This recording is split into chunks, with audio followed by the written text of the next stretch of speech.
All right, another video book review. This one is for She Dreams in Blood, book 2 by Michael R. Fletcher in the Obsidian Path series. I think the 4th book is coming out soon. This is number 2, and I really enjoyed the first book. Obviously, it was on my top 10 list of the year. I think it was in the maybe top 6, top 7, somewhere in there. But it was a great book for that year. And I really love the struggle that the main character is going through. That's really the highlight of this series so far. It's grim, dark in its nature. It's unflinching, right? And it's the gruesome things that it shows and it talks about, and it's really, really awful stuff. And I physically had to turn away from the page a lot of times in the first book. I don't think it's as bad in this one. But it serves its purpose, and all this stuff serves its purpose. And it's not for nothing, because what sets Michael R. Fletcher above these other grimdark authors that I've tried to enjoy and I just don't, is it's for you can clearly see it's for an interesting purpose. We're not just let's say, as an example, Best Served Cold, always the benchmark I bring up for my, okay, this is why I don't like something. It's always the really bad North Star that kind of guides my tastes in a lot of ways. But Best Served Cold, you see these negative, awful things happening, and it just serves like a negative opposite character arc, right? Where they go from hopeful to not so much.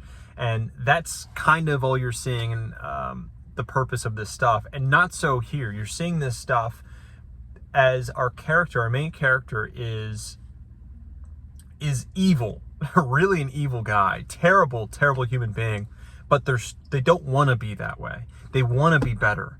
That's the interesting part. They're trying to be better. They're lying to themselves. They're being a hypocrite all the time, right? And they're really wanting to be better, but their internal nature, their evil nature, their selfish nature keeps coming up and derailing that. And it's a man fighting with his inner self and his inner nature. And it's great to watch. It's great to watch, and a lot of times you see the opposite of that. But where it's they're doing, they're good at heart, but now they're battling the evil things that they're doing, right? But it's the opposite of that, and it's so interesting. It's as if we're watching, because that's who this guy is the Sauron of this world, right? The evil lord from before, really Morgoth, but Sauron more people know about. But he doesn't have his memories, but it's coming back in flashes and that's the story. A lot of the story beats are that, but it's Sauron trying to battle his inner evil nature and failing at it a lot of times. But you get this interesting cast of characters around them, and this goes for the first book, and I'm also speaking about the second book, and it's expanding this very intricate, interesting world that the first book really set up, that I really enjoyed, right? With the whole, the world is lesser than it was when the demonologists were running rampant, but it's also, you don't have all this bloodletting and sacrifice, but also the world is just so much more backwards and worse, not worse, but other bad things are happening because of it. The world is run now by the wizards, and the cities are smaller, everything, no running sewers, no running anything, right? Everything is kind of worse, but it's a big trade-off, and you're trying to, as the world expands, you're seeing more with the character and how our main character was back then, and you're kind of getting okay, I knew the Dark Lord was evil, but now you're getting expansions on, okay, they were evil, but maybe for these purposes, and do these reasons justify, do the ends justify the means? And it's even blatantly set out, spelled out once or twice in this book. Do the ends justify the means? And you're seeing this and kind of questioning that yourself. It's very interesting, makes you kind of run through those scenarios in your head. You're seeing awful things happening, but not as much as in the first one. Well, not as personal as in the first one, because it's that, that base has already been set up, so you can accept the descriptions of it instead of having to watch Hanka do what Hanka does.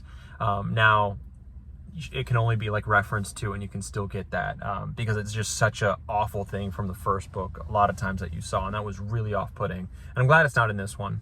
But we're introduced to a couple more characters in this book that I can see the purpose of this new character, the new kind of side character, the good kind of natured guy who is kind of going down the path of the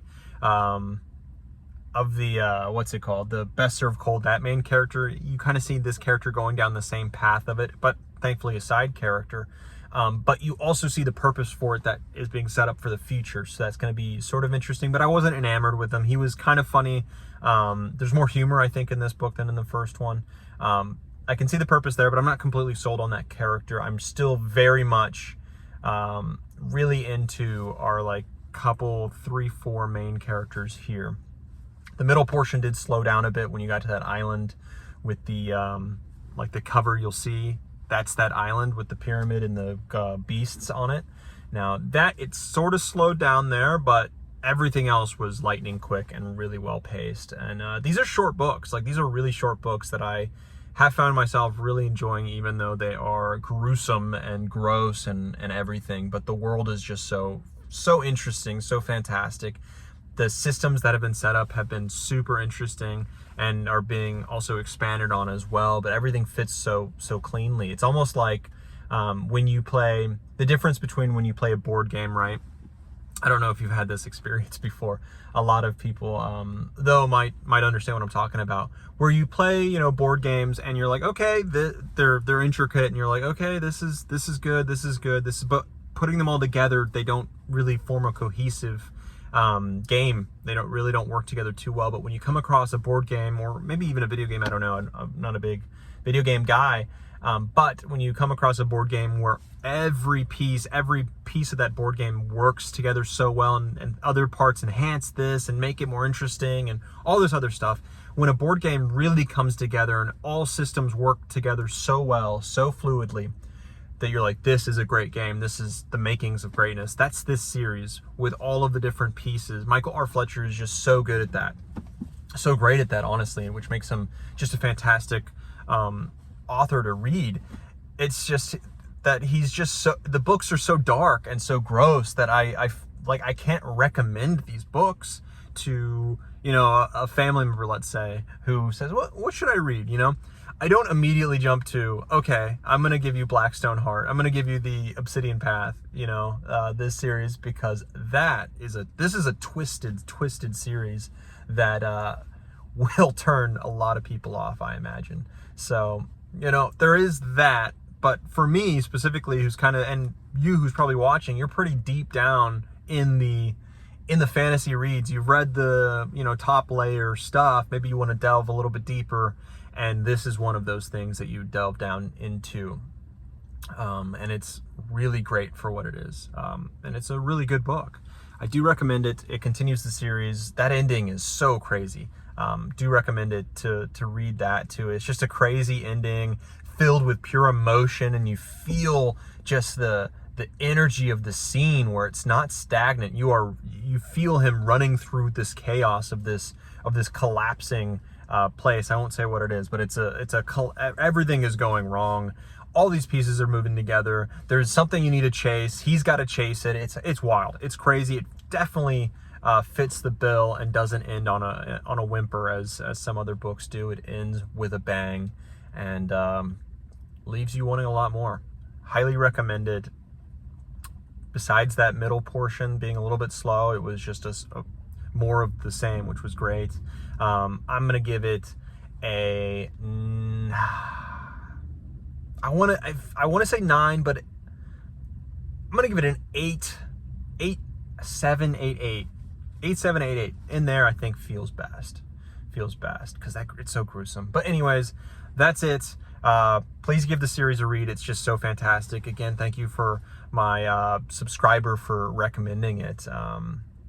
It's just so great. Really great find. So thanks for that. I will put your name in the description because I'm forgetting it now. I'm taking a break away from this work thing, so it doesn't come up now, but it'll be in the description. Anyways, on to the next book. 2026 going great so far, reading wise. Anyways, on to the next book.